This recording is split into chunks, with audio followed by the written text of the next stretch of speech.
What is going on with y'all, man?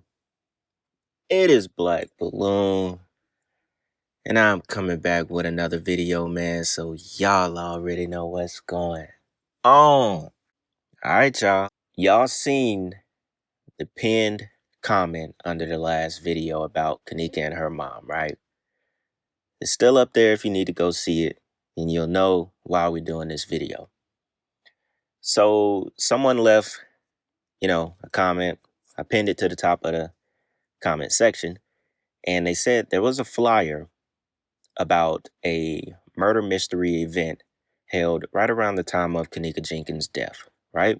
So, everybody got in the comments under that comment, and I think the YouTube name was Mel like 998 or something like that. So shout out to you for finding the flyer before anyone else.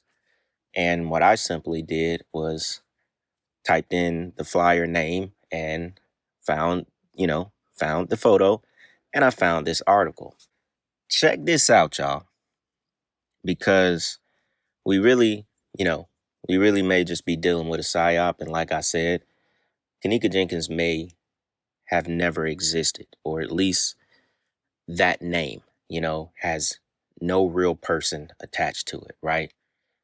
Also, I'm going to react to the YouTube video that was done about, I guess, that was 2017, so 8 years ago or so, right? Someone pinned that. Someone put that in the comment section as well. And it's of a lady talking about the murder mystery and how they're operated. So we're going to react to that. I'm going to show that clip here in a second. Let's get into this article real quick. Let's just jump right into it. So this article is about 3 unusual observations about Kenneka Jenkins' death, right? A little bit of backstory, just in case you forgot. Kenneka Jenkins, 19, was found dead inside a walk-in double freezer at the Crown Plaza Hotel in Rosemont, Illinois, a suburb northwest of Chicago, at 12:25 a.m. on September 10th, 2017, by a hotel security guard. She had been recently hired at a nursing home and was looking forward to a promising future while hanging out with a group of friends for the evening. Exactly 40 days later, on October 20th, the Rosemont Public Safety Department closed the case, referring to Kenneka's death as an accident while releasing photos of the death scene that showed her semi-dressed body, which appeared bruised in areas. Though the details surrounding her death only raised more questions, some undeniable circumstances have emerged that may illuminate events that led to the untimely death of yet another one of Chicago's youth. The Crown Plaza Hotel. In August 2017, the Crown Plaza Hotel hosted Flashback Weekend Chicago Horror Con. The event, which ran from August 4th through 6th, was marketed as Chicago's largest and longest-running horror convention, known for our major celebrity guests, innovative programming, and spectacular evening events. We are a horror convention with a deeper initiative. Our philanthropic efforts are dedicated to the preservation of the American drive-in and 35mm film preservation, according to their website. It says the website boasts the attendance of some of the genre's most famous actors, celebrities, and producers, including Robert Englund, Nightmare on Elm Street, Sean Patrick Flannery, Saw 3D, Ken Foree, Dawn of the Dead, and Catherine Isabel, Freddy vs. Jason. Attendees look forward to watching digitally remastered horror classics and participating in costume contests and escape the room activities. What are escape rooms, you might ask? Sinister Visions Inc., one of the conference's sponsors, markets its Escape the Room game on its website as an immersive experience. Strangers are locked in a room and given 60 minutes to solve a series of puzzles, unravel riddles, find a key, and escape, all before time runs out. As reactions to Kenneka Jenkins' death surfaced on social media, video after video was posted, and people around the country poured over and commented on what might have occurred, turning Jenkins' death into something akin to an escape the room experience. Only difference between the fantasy adventure the month before and what unfolded at the Crown Plaza Hotel is the reality of the situation. Kenneka Jenkins would end up paying with her life. Now, in this article, they also go on to explain a 9/11 connection, September 11th.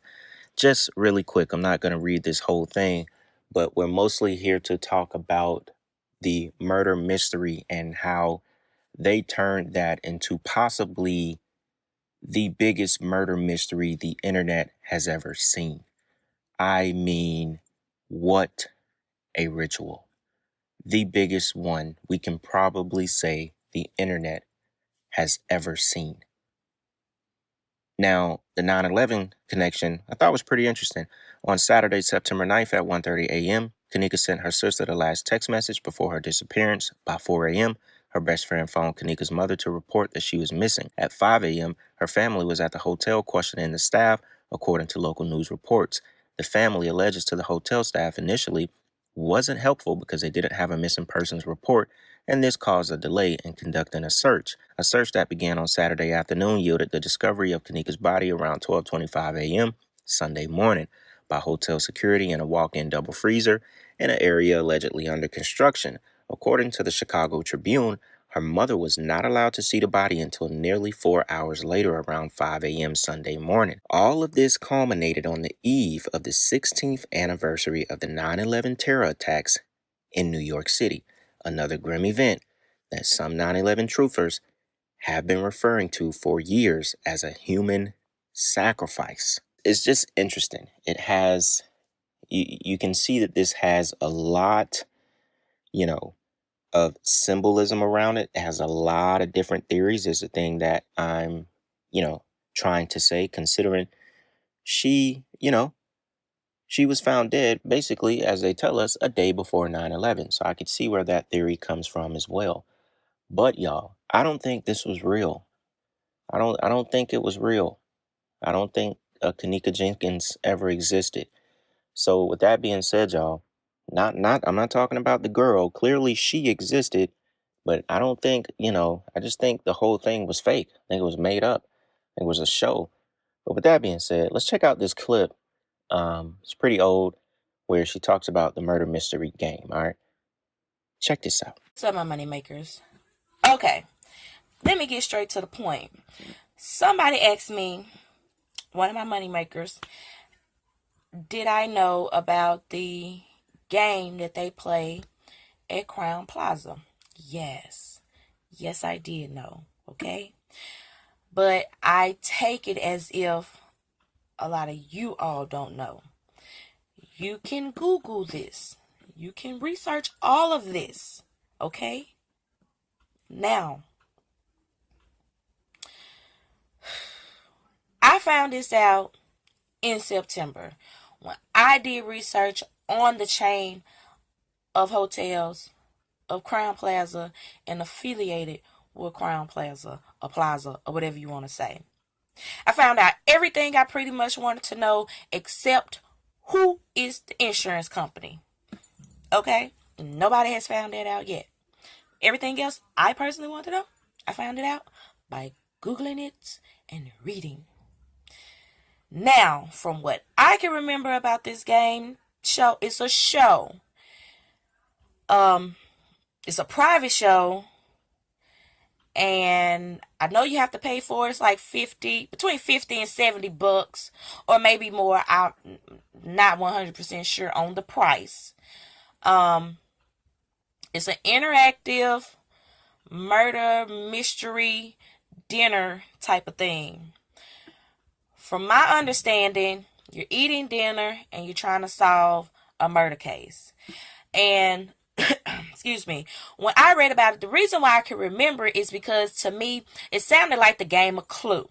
You know, when you start off, everybody pull, get their weapons, you got your little envelope, get your little secret stuff, all that good stuff over to the side, all that stuff, because at the end of it, you do win a prize and you are participating. You could be sitting next to the killer. You could be the killer.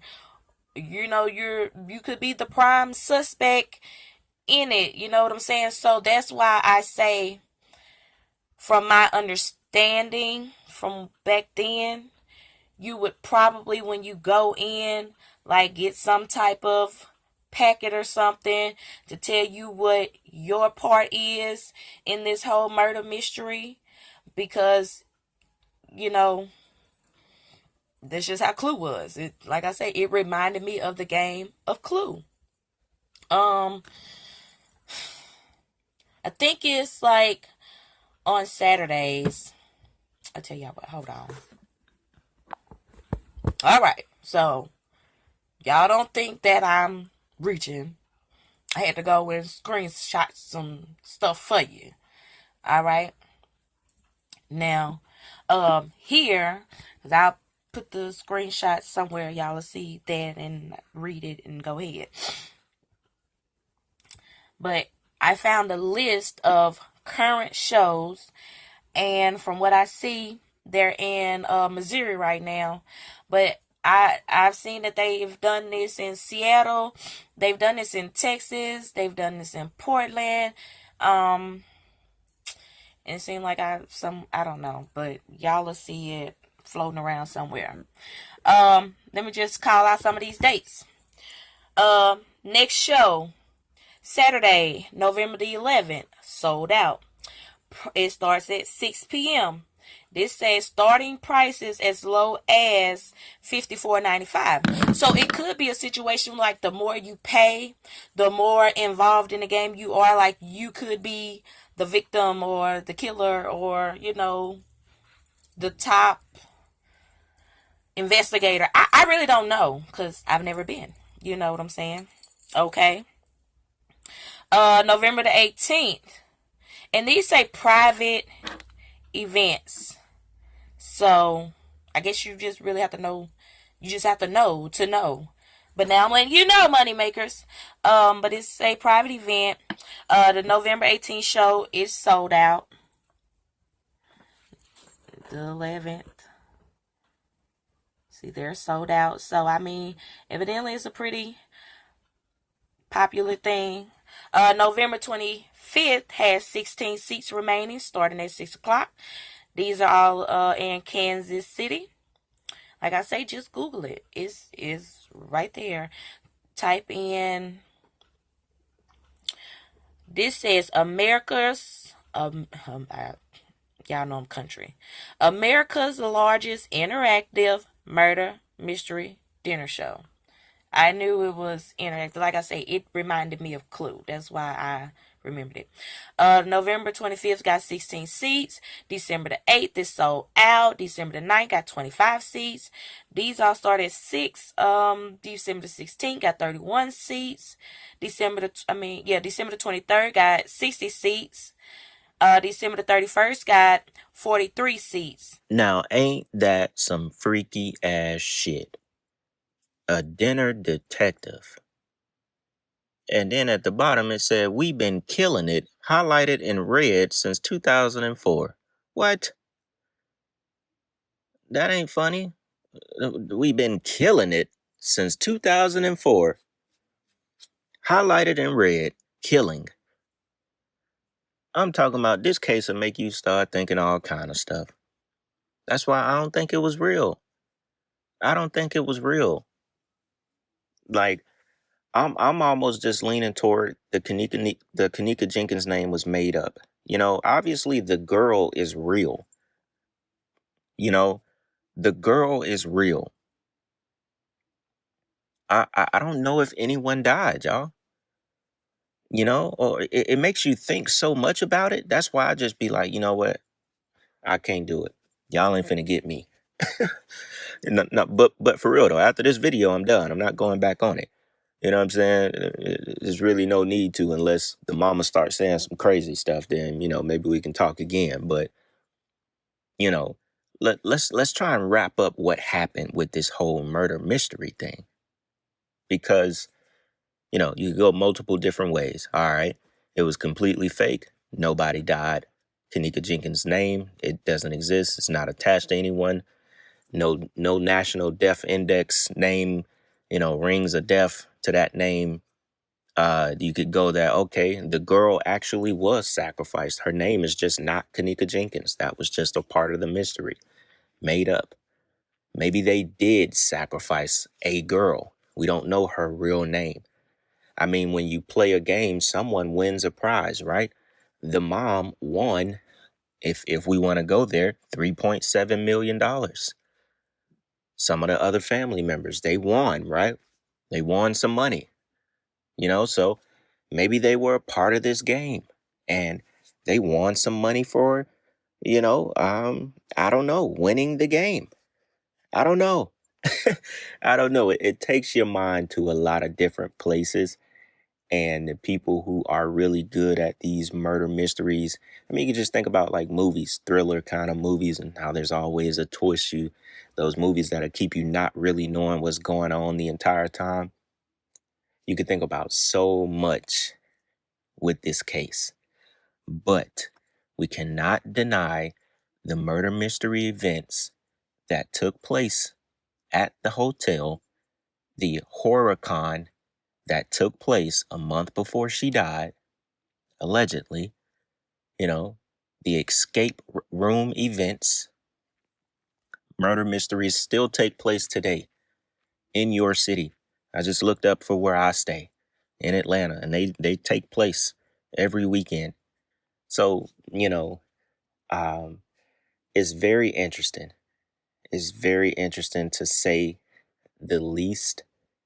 And I don't want to keep repeating myself because I'm firm that Kenneka Jenkins, that name, isn't real. Like that's not her name. That was made up. I'm firm in believing that this was not real, y'all. There's no way this was real. Um, I don't know if I'm completely firm in that no one died. I'm not sure, but I'm probably 90 something percent there to that everything was fake. None of it was real. Big old Freemasonic ritual, big old murder mystery. I just, man, you know, I'm just not there. I'm not there at believing it. They had me just like anybody else when all of this stuff happened. They had me listening to the YouTuber, what's his name, like Troy Gang or something like that. Sherry Shriner, a lot of the people, I think like 54 Keys, a lot of the people that were really on it back in them days, they had me. They had me. But now they don't got me. They don't got me no more. You know, they don't got me. Yeah, I call bullshit. I call BS. So y'all get down in the comments, man. Let me know what y'all think about this murder mystery stuff. I'm gonna go ahead and wrap it up right here for my own sanity.